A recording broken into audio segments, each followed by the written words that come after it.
Welcome to Greenshine Farmer's video blog about a family starting a farm and going back to the homestead lifestyle. Hey guys, it's March 18th, 2020, and as you know, the world is experiencing a global pandemic. COVID-19 or coronavirus is currently sweeping the world by storm.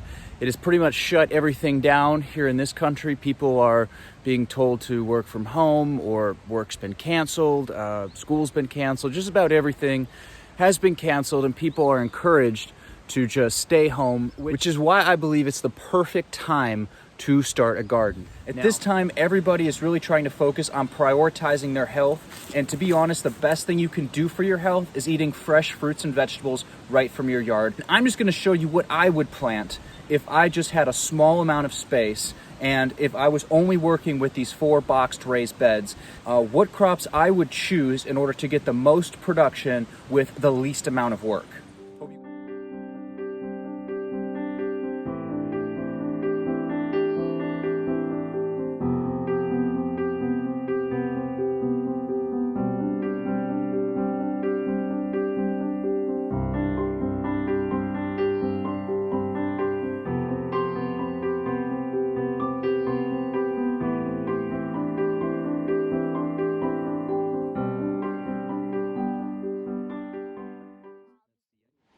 Okay, so this is kind of what I'm talking about. We've just got 4 boxed in raised beds, and they're just basically composed of 2x6s with some 2x4s here to kind of bolster the corners.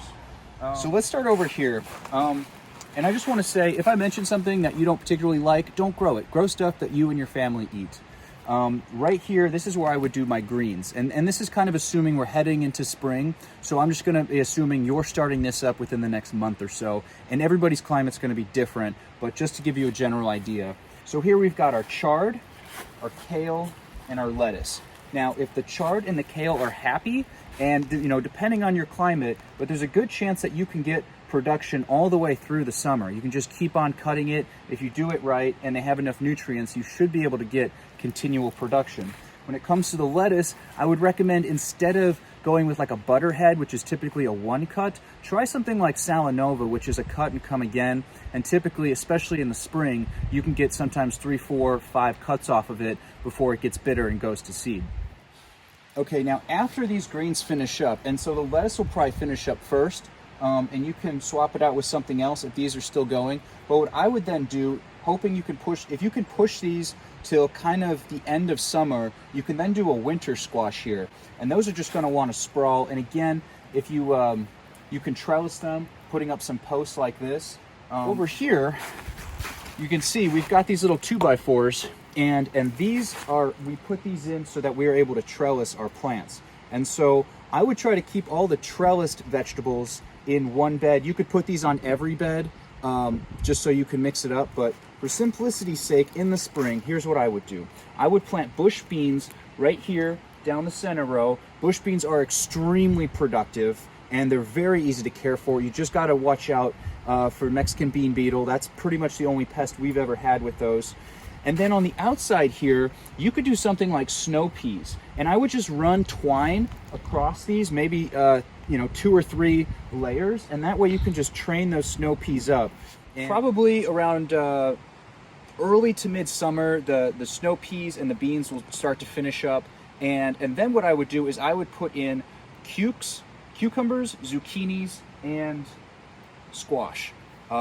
Those are, again, extremely productive plants. Everything we're choosing here is something that is going to produce a lot in a small space, and you can keep your twine up, so then all you do is you just train them up and over. I mean, and they will literally crawl over the edge, and being up like that just helps with airflow, and they're just so much happier because they have more access to sunlight that way. Okay, and now we're in this bed, and I should just mention, I would recommend doing 2 sets of 2x6s just to give you some nice depth. And you can use native soil from your yard, and maybe use a combination between native soil, if it's not too bad, and just stuff that you get from your local, I don't know, find a nursery or somebody. If you can get like just a bulk delivery, that'd probably be the most economical. Maybe mix in some compost. And that way you just won't have to deal with a lot of weeds. It'll just make things a lot easier. Also, having them raised up like this helps helps deter predators. It's not predator proof. Obviously a rabbit could still jump in there, but it makes it just that much harder to get at. You can also add fencing if it's a problem. But here is where I would do my radish, turnips, carrots, and beets. Radishes grow extremely fast, so you'll probably have a crop that you can eat within 30 days. Turnips take a little bit longer, and beets and carrots are even longer still. So once the radishes finish up, maybe you plant lettuce. I mean, you can just kind of alternate things and kind of keep a good rotation going.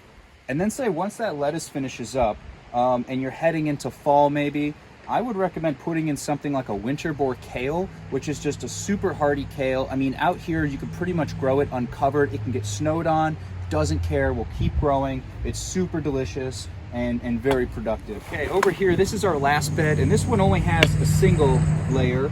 And this is where we've done tomatoes and peppers in the past. Now, tomatoes, you're gonna wanna put some kind of a trellis system in place, or maybe just buy some cages. That might be the simplest solution. And what we're gonna do here is we've got enough room here to plant 6 tomato plants, and those 6 tomato plants are gonna give you an insane amount of production. I mean, you're talking, you could probably get close to 80 pounds of tomatoes off of just this little section. And what you can also do is plant basil down below. Now, basil and tomatoes, they just go well together. I mean, they grow, they're companion plants, and they just grow really well together. Tomatoes are going to be up high, basil's going to kind of stay low and bushy. And over here I would do peppers, and again, peppers are another one. They're going to want some kind of a cage to keep them in place, but 1 or 2 pepper plants are going to give you probably all the peppers you can eat. So you could do a bell variety if you like spicier things. You could do a habanero or a jalapeno, whatever. But yeah, and you know what most people don't know is peppers actually have more vitamin C than oranges. So you don't necessarily, you know, most people in the US can't grow citrus trees, but we can grow plenty of peppers pretty much anywhere.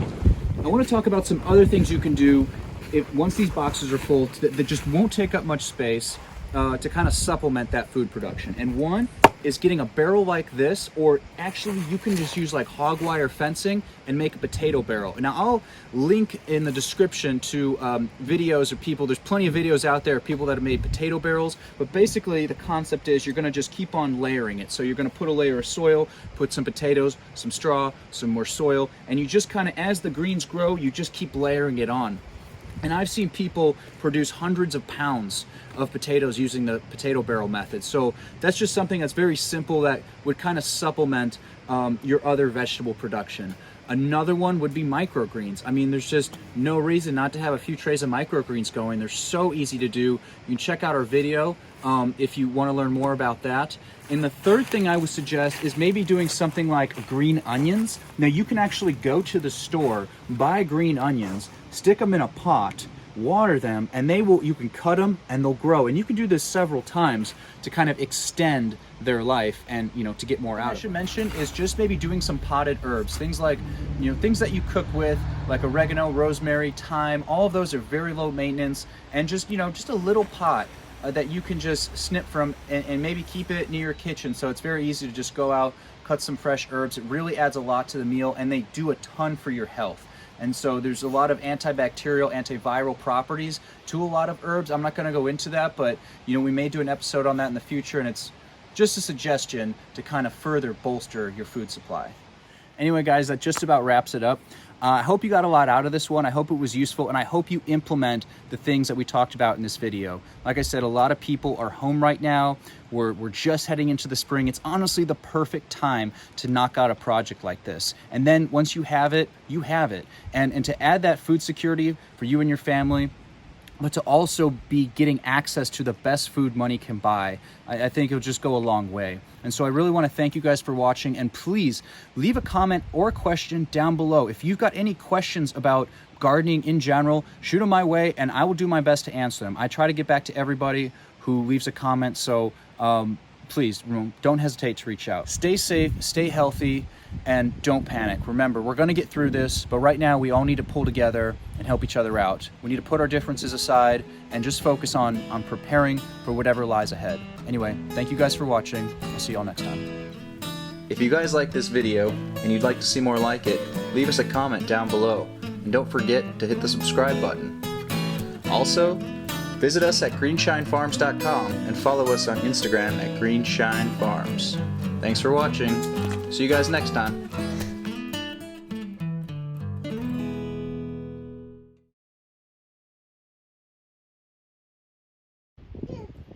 Hi, should I pet your belly? Can I pet your belly? Oh, what a good boy.